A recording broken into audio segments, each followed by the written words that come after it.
here with the Sunday night football game, Austin. We've got the New England Patriots hosting the Baltimore Ravens. This is a 41.5-point over-under with Baltimore favored by 7. Right here. We want to say, Whisper Nation, if you're new to the channel, go ahead and hit like and subscribe. Follow us here on YouTube, where we are putting out new content each and every day. We like to do these matchup shows. We also do all sorts of live streams to help you get that W. Austin, if we start with this matchup here, we've got the Baltimore Ravens. They are just they do what they have to do to win games, but they are not helping us win fantasy football matchups with the production from some of these stars. No, they're really not, are they? And the stars they have stars at every position, and all of these stars in 2020 have been a bit of a disappointment.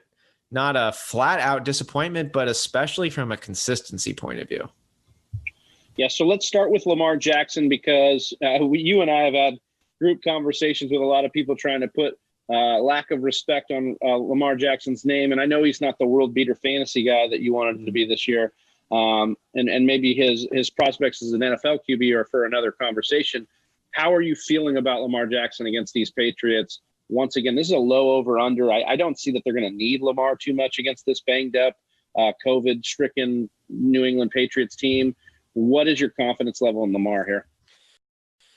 I think I'm not really concerned about the matchup Lamar plays unless it's Kansas City for they just got his number right now. But I think Lamar is going to rise to a lot of occasions, and he'll do whatever the Ravens need for them to win the game. They've just been winning a lot of games in a lot of weird ways, from the defense, from the running back committee, even Lamar. Like, he can make it happen. He's only broken 30 points twice all season in a 6-point passing league, but he also hasn't dipped below 16 points all season either. And a lot of that is because of that rushing floor, obviously, which is down, but he still has, his fewest rushing attempts, take out week 5, is 45 yards. And we know that he's capable of breaking 100 yards any given week. I'm not really concerned about the defense, to be honest. Even in New England, whose defense has been really like up and down. They let up a lot of points to the Jets last week. But the situation is going to demand him to do whatever he needs to do to win the game. I think that the dynamic nature of the New England Patriots, even a 2020 Patriots, could create some cracks for Lamar Jackson to have to bust out 2 or 3 or 4 Lamar Jackson plays, whether that's a deep pass to Mark Andrews or that's a 60-yard sprint for a touchdown. I'm actually feeling really good about Lamar Jackson this week. I think it's like a low-key showcase game that should be better than it is, but has all of the makings to encourage these players to really come and show out. And I think Lamar Jackson is going to surprise some people. The metrics wouldn't suggest this is a great game. Like you said, it's a low over under. The pass defense, the rush defense, it's not an amazing opportunity here for the Baltimore, but I think Lamar's going to have a good game this week. Yeah, if you look back at last year, Lamar actually was, was a tough matchup against the Patriots on Sunday night, and he came out and just balled out. And that was against a much better New England Patriots defense last year. So I kind of like what you're saying there. I might be buying into the Kool-Aid. Can you give me the same kind of Kool-Aid sale on this backfield? Because I don't know what to make of it. I mean, even in the splits with Mark Ingram out, you saw what could have been a good game for J.K. Dobbins. Gus Edwards just kind of getting the goal line carries. Yeah. J.K. Dobbins kind of being that, pop guy here and there. But I just don't know if I can trust either of these guys. No, you can't.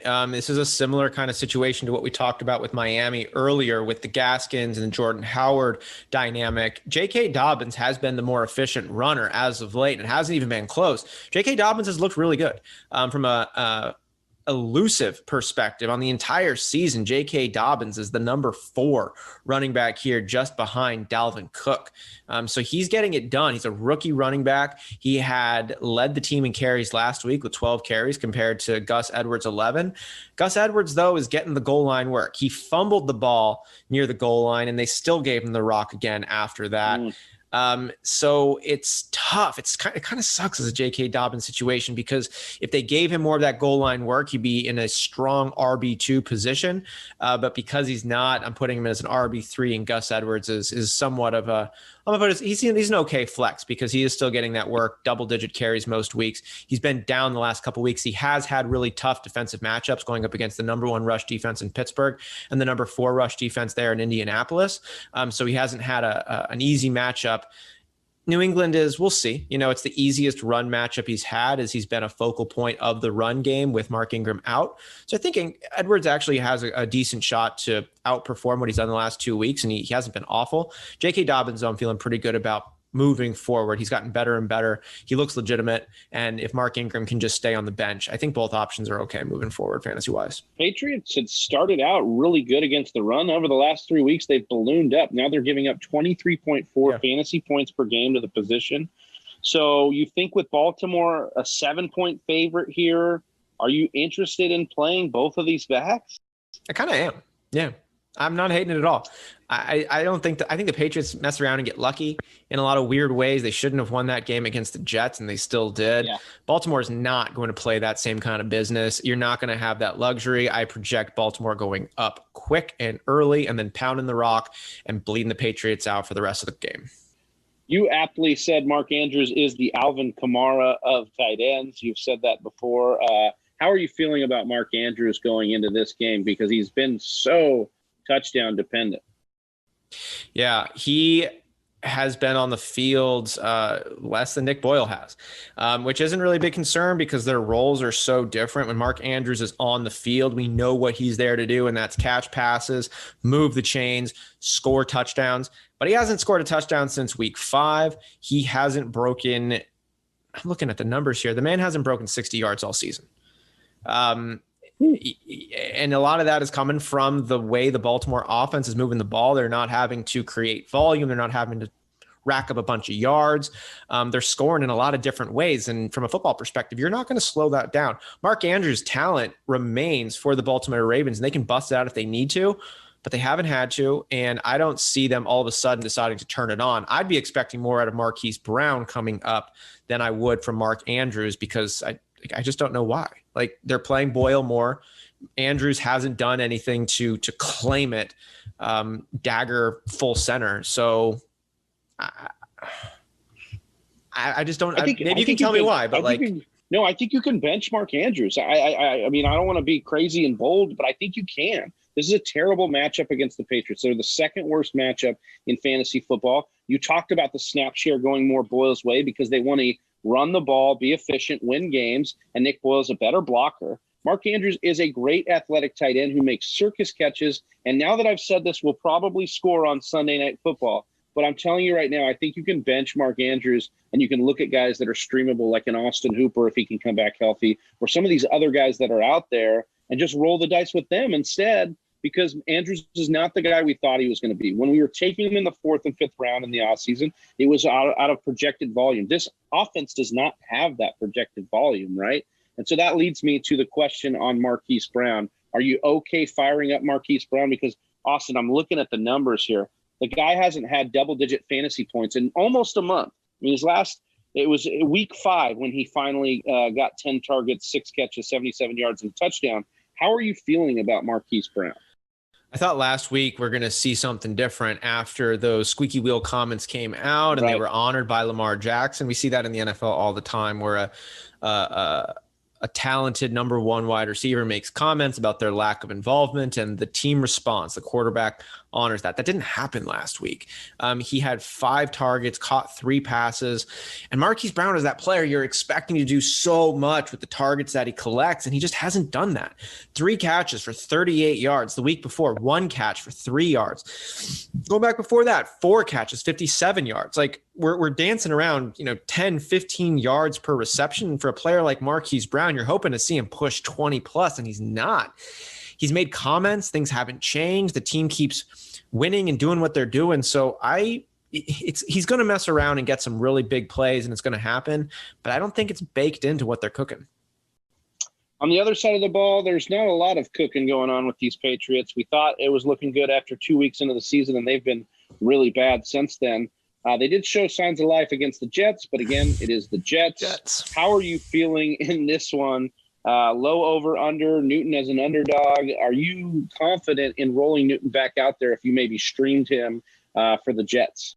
No, the Baltimore Ravens are going to love stuffing Cam Newton. Cam Newton last week had 2 touchdowns on the ground rushing. He had 274 yards through the air on 27 completions, 35 attempts. The man wants to run the ball. The man knows that's where his real value comes in, how he's able to win games, and he's going to prove it here. I think those commercials are right. He wants the respect coming his way, and the best way he's going to get that is by running for first downs, running for touchdowns. If I know that here, talking with you, Big Travie, here on Tuesday in Los Angeles, the Baltimore Ravens sure as heck know that as well. Yeah. And they are going to look to make a statement in this game, and making a statement against Cam Newton means stopping him behind the line of scrimmage. I don't see Cam Newton having another game like he did against the Jets. And we could just say that that we'll leave it there for Cam Newton, but no, I would not feel good starting Cam Newton this week. I almost picked him up last week. I didn't when I saw he was playing Baltimore. Yeah, it's definitely like that. And I know you were kind of teasing that we could say that again for the rest of the offense. We kind of can with them playing Baltimore this week. I just don't see an avenue where you're really feeling confident. And that's coming off Jacoby Myers getting 14 targets last week. And you saw against the Jets what he was able to do there. But this is the Baltimore Ravens. This is the cream of the crop defensively right now. Maybe Pittsburgh's better.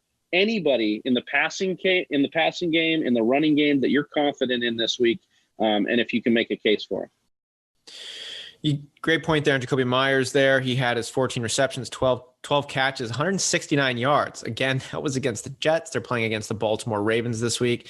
And then Darius Bird, 9 targets, 5 catches, 65 yards. None of these guys have real talent that they're bringing to the table. They're all going to get a rude awakening comparing the Jets against the Baltimore Ravens. It's not from the aerial assault on the ground. Damian Harris went down. Sony Michel could be coming back. That just makes for a more muddled backfield. James White is droppable. James White's role is just going to be different from what it's been in years past. The Patriots love him and he does his job really well, but he's just not going to get enough volume, not enough production to actually make those pass attempts worthwhile. And Rex Burkhead is just always in there doing his thing. He's going to get you your 40, 50 yards, and maybe he catches a couple of passes.